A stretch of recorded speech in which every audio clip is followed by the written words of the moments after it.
Hi ನಮಸ್ತೆ friends, welcome to Kolar kitchen. ಬನ್ನಿ friends, ಇವತ್ತಿನ ವಿಡಿಯೋದಲ್ಲಿ ನಮ್ಮ ಹಳ್ಳಿ ಶೈಲಿಯಲ್ಲಿ ಮಾಡುವಂತಹ ಬೀನ್ಸ್ ಬೇಳೆ ಬಸ್ಸಾರು ಯಾವ ಥರ ಮಾಡೋದು ಅಂತ ತಿಳಿಸ್ಕೊಡ್ತೀನಿ.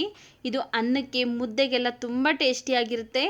ಬನ್ನಿ ಇವಾಗ ಈ ಆರೋಗ್ಯಕರವಾದಂತಹ ಬೀನ್ಸ್ ಬೇಳೆ ಬಸ್ಸಾರು ಮಾಡೋದಕ್ಕೆ ಏನೆಲ್ಲ ಬೇಕು, ಹೇಗೆ ಮಾಡೋದು ಅಂತ ನೋಡೋಣ.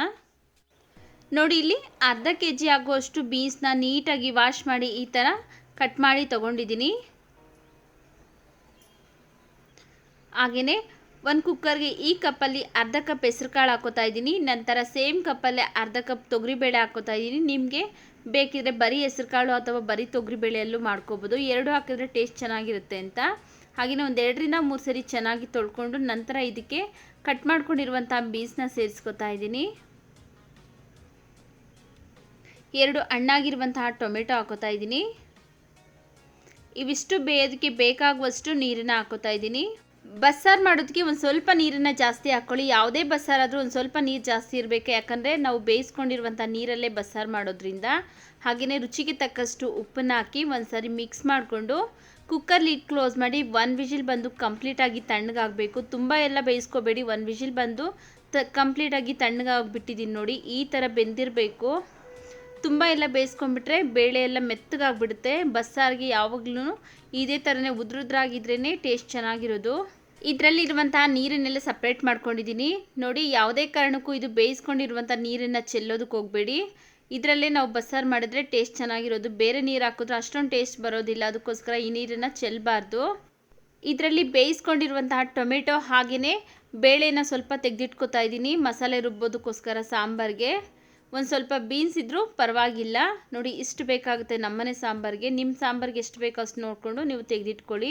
ಇದು ಸ್ವಲ್ಪ ತಣ್ಣಗಾಗಲಿ. ಅದು ತಣ್ಣಗಾಗೋಷ್ಟರಲ್ಲಿ ನಾವು ಈರುಳ್ಳಿ ಬೆಳ್ಳುಳ್ಳಿ ಫ್ರೈ ಮಾಡ್ಕೋಬೇಕು.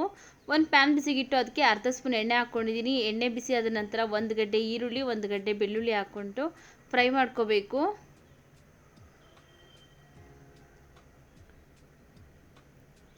ನೋಡಿ, ಇಷ್ಟು ಫ್ರೈ ಆದ ನಂತರ ಅರ್ಧ ಸ್ಪೂನ್ ಜೀರಿಗೆ ಹಾಕೋತಾ ಇದ್ದೀನಿ.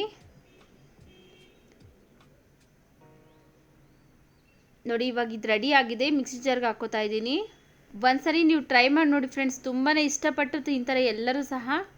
ಹಾಗೆಯೇ ಇದಕ್ಕೆ ಒಂದು ಸ್ವಲ್ಪ ಕೊತ್ತಂಬರಿ ಸೊಪ್ಪನ್ನ ಹಾಕೋತಾ ಇದ್ದೀನಿ. ನಂತರ ತೆಗೆದಿಟ್ಕೊಂಡಿರುವಂಥ ಬೇಳೆ, ಬೀನ್ಸ್ ಹಾಗೆಯೇ ಟೊಮೆಟೊ ಹಾಕೋತಾ ಇದ್ದೀನಿ. ಸ್ವಲ್ಪ ಬಿಸಿ ಇದೆ ಅಷ್ಟೇ, ತುಂಬ ಏನು ಬಿಸಿ ಇಲ್ಲ, ಪರವಾಗಿಲ್ಲ, ಹಾಕ್ಕೋಬೋದು. ನಂತರ ಇದಕ್ಕೆ ಒಂದು ನೆಲ್ಲಿಕಾಯಿ ಗಾತ್ರದಷ್ಟು ಹುಣಸೆಹಣ್ಣನ್ನು ಹಾಕ್ಕೋಬೇಕು. ನಾವು ಟೊಮೆಟೊ ಹಾಕಿದ್ರು ಸಹ ಬಸ್ಸಾರಿಗೆ ಹುಣಸೆಹಣ್ಣು ಹಾಕಿದ್ರೆ ಟೇಸ್ಟ್ ಚೆನ್ನಾಗಿರೋದು. 1.5 ಟೇಬಲ್ ಸ್ಪೂನ್ ಆಗೋಷ್ಟು ಸಾಂಬಾರು ಪೌಡ್ರ್ ಹಾಕೋತಾ ಇದ್ದೀನಿ. ಇದು ನಾನು ಮನೆಯಲ್ಲೇ ಮಾಡ್ಕೊಂಡಿರುವಂಥ ಸಾಂಬಾರು ಪೌಡ್ರ್. ಇದ್ರ ಲಿಂಕ್ ಬೇಕಾದ್ರೆ ನಾನು ಡಿಸ್ಕ್ರಿಪ್ಷನ್ ಬಾಕ್ಸಲ್ಲಿ ಕೊಟ್ಟಿದ್ದೀನಿ, ಚೆಕ್ ಮಾಡ್ಕೊಳ್ಳಿ. ಹಾಗೆಯೇ 1 ಟೇಬಲ್ ಸ್ಪೂನ್ ಆಗೋಷ್ಟು ರೆಡ್ ಚಿಲ್ಲಿ ಪೌಡ್ರ್ ಹಾಕಿ ಒಂದು ಸ್ವಲ್ಪ ನೀರನ್ನ ಹಾಕಿ ನುಣ್ಣಗೆ ರುಬ್ಕೊಂಬರ್ತೀನಿ. ನೋಡಿ, ಈ ಥರ ನುಣ್ಣಗೆ ರುಬ್ಕೋಬೇಕು. ಇವಾಗ ಸಾಂಬಾರು ಮಾಡೋದಕ್ಕೆ ಮಸಾಲೆ ರೆಡಿ ಆಗಿದೆ. ನಾನು ಮೊದಲೇ ಬೀನ್ಸು ಹಾಗೆಯೇ ಬೇಳೆ ಬೇಯಿಸ್ಕೊಂಡಿದ್ರಲ್ಲ ಅದೇ ಕುಕ್ಕರ್ಗೆ ಮಸಾಲೆನ ಹಾಕ್ಕೋತಾ ಇದ್ದೀನಿ. ಬೀನ್ಸು ಬೇಳೆ ಬೇಯಿಸಿದ್ರಲ್ಲ ಅದೇ ನೀರನ್ನೇ ಮಿಕ್ಸಿ ಜಾರ್ಗೆ ಸೇರಿಸಿ ಅದನ್ನು ಸಹ ಇದಕ್ಕೆ ಆ್ಯಡ್ ಮಾಡ್ಕೊತಾ ಇದ್ದೀನಿ. ಮಿಕ್ಕಿರುವಂತಹ ನೀರನ್ನು ಸಹ ಇದಕ್ಕೆ ಹಾಕ್ಕೋತಾ ಇದ್ದೀನಿ. ನಾನು ಮೊದಲೇ ಹೇಳಿರೋ ಪ್ರಕಾರ ಒಂದು ಸ್ವಲ್ಪ ನೀರನ್ನು ಜಾಸ್ತಿ ಹಾಕ್ಕೊಂಡ್ರೆ ನಮಗೆ ಸಾಂಬಾರಿಗೆ ಕರೆಕ್ಟಾಗಿ ಸರಿ ಹೊಂದುತ್ತೆ ನೀರು. ಅಕಸ್ಮಾತ್ ನೀರು ಸಾಕಾಗಿಲ್ಲ ಅಂದರೆ ಬೇರೆ ನೀರನ್ನು ಹಾಕ್ಕೋಬೋದು, ಟೇಸ್ಟ್ ಅಷ್ಟೊಂದು ಚೆನ್ನಾಗಿರೋದಿಲ್ಲ ಅಂತ. ನೋಡಿ, ನಿಮ್ಗೆ ಯಾವ ಕನ್ಸಿಸ್ಟೆನ್ಸಿಗೆ ಸಾಂಬಾರು ಬೇಕೋ ಆ ಕನ್ಸಿಸ್ಟೆನ್ಸಿಗೆ ನೀರನ್ನು ಹಾಕಿ ಚೆನ್ನಾಗಿ ಕುದಿಸ್ಕೋಬೇಕು. ನೋಡಿ, ಸಾಂಬಾರು ಚೆನ್ನಾಗಿ ಕುದೀತಾ ಇದೆ. 1-2 ನಿಮಿಷ ಕುದಿದ್ರೆ ಸಾಕಾಗುತ್ತೆ. ತುಂಬ ಎಲ್ಲ ಕುದಿಸೋದಕ್ಕೆ ಹೋಗಬೇಡಿ. ಬಸ್ಸಾರು ಜಾಸ್ತಿ ಕುದಿದ್ರೆ ಅಷ್ಟೊಂದು ಟೇಸ್ಟ್ ಚೆನ್ನಾಗಿರೋದಿಲ್ಲ. ಇವಾಗ ಇದನ್ನು ಪಕ್ಕಕ್ಕಿಟ್ಟು ಒಗ್ಗರಣೆ ಮಾಡ್ಕೊಳ್ಳೋಣ. ಒಗ್ಗರಣೆ ಮಾಡ್ಕೊಳ್ಳೋದಕ್ಕೋಸ್ಕರ ಒಂದು ಪಾತ್ರೆ ಬಿಸಿಗಿಟ್ಟು ಅದಕ್ಕೆ 1 ಟೇಬಲ್ ಸ್ಪೂನ್ ಆಗೋಷ್ಟು ಎಣ್ಣೆ ಬಿಸಿ ಆದ ನಂತರ ಅರ್ಧ ಸ್ಪೂನ್ ಸಾಸಿವೆ, ಒಂದು ಸ್ವಲ್ಪ ಕರಿಬೇವಿನ ಸೊಪ್ಪು, ಇವಿಷ್ಟನ್ನು ಫ್ರೈ ಮಾಡ್ಕೋಬೇಕು. ಇವಾಗ ಇದಕ್ಕೆ ನಾವು ಕುದಿಸಿಟ್ಕೊಂಡಿರುವಂಥ ಸಾಂಬಾರನ್ನ ಹಾಕ್ಕೊಳ್ಳೋಣ.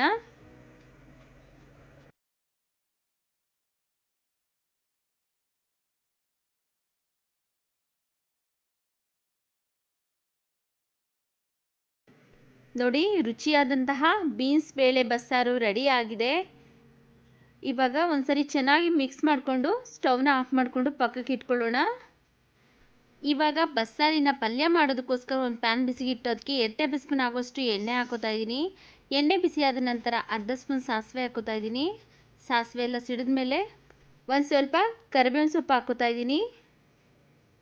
ಹಾಗೆಯೇ 2 ಈರುಳ್ಳಿನ ಸಣ್ಣದಾಗಿ ಕಟ್ ಮಾಡಿ ಹಾಕೋತಾ ಇದ್ದೀನಿ. ಒಂದು 4 ಒಣಮೆಣಸಿನಕಾಯಿನ ಕಟ್ ಮಾಡಿ ಹಾಕೋತಾ ಇದ್ದೀನಿ. ಒಣಮೆಣಸಿನ್ಕಾಯಿ ಹಾಗೆಯೇ ಈರುಳ್ಳಿ ಎಲ್ಲ ಇವಾಗ ಎಣ್ಣೆಲೆ ಚೆನ್ನಾಗಿ ಫ್ರೈ ಆಗಬೇಕು, ಅಲ್ಲಿವರೆಗೂ ಫ್ರೈ ಮಾಡ್ಕೊಳ್ಳೋಣ.